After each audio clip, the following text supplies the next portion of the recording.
Hello guys, तो आज का जो हमारा क्वेश्चन है इसमें दे रखा है uniform magnetic field B is equal to B not K cap exist in a region a current carrying wire is placed in a x y plane has shown find the force acting on the wire AB if each section of the wire is of length A।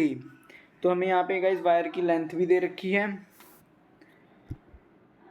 तो guys यहाँ पे हमें wires की length दे रखी है, ठीक है, और करंट की डायरेक्शन भी दे रखी है। तो यहाँ पे हमारे दो मेथड होंगे, या तो हम इसकी इफेक्टिव लेंथ फाइंड आउट कर लें ए से बी तक डायरेक्ट और उस पर देख लें कितनी फोर्स लगेगी, या तो हम हर सेक्शन पे देखेंगे, फिर हर सेक्शन पे देखेंगे कि फोर्स कितनी लग रही है, फिर उनको जोड़ देंगे, ऐड अप कर देंगे और पता लग जाएगा हमें कि जो पूरे ए से बी तक पे कितनी फोर्स लग रही है। तो पहले में हम हर सेक्शन में देखेंगे कितनी फोर्स लग रही है, और मैंने डायरेक्ट ही यहाँ पे आंसर की फ़ोटो पेस्ट कर दी है, क्योंकि 2 मिनट गाइस, तो गाइस यहाँ पे मैंने डायरेक्ट ही आंसर की फ़ोटो पेस्ट कर दी, क्योंकि आखिरी में भी मैंने यही टाइप ही करना था। तो गाइस देख सकते हैं हम कि जो पहला सेक्शन है ए और सी वाला, उस पर जो फोर्स लगेगी वो लगेगी I is equal to A I cap into B naught K cap.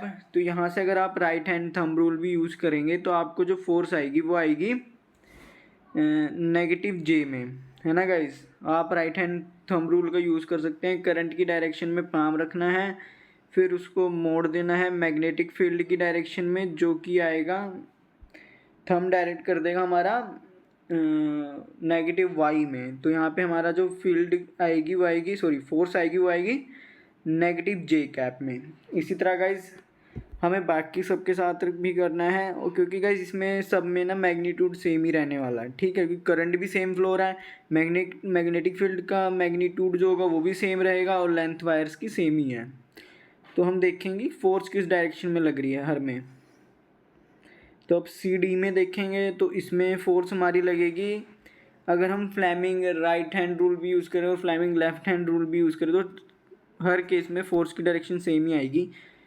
तो अगर हम Fleming right hand rule use करते हैं तो हमारी जो फर्स्ट फिंगर होगी वो डायरेक्ट करेगी करंट की तरफ, और मैग्नेटिक फील्ड था हमारा पॉजिटिव में। तो सी और डी के केस में जो मैग्नेटिक फील्ड आएगी आप देख सकते हैं वो आएगी पॉजिटिव एक्स डायरेक्शन में, ठीक है गाइज। और डी ई के केस में भी सेम ही हो जाएगा, नेगेटिव जे कैप में आएगी।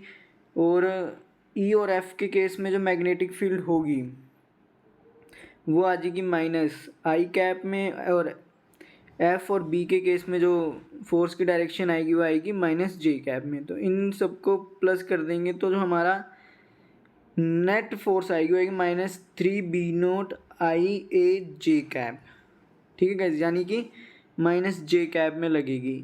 अब गैस हम क्या करेंगे, हमें पता है कि ए से बी तक में जो इफेक्टिव लेंथ है वो कितनी है, वो है 3a। तो हम ए की जगह पुट कर देंगे 3, और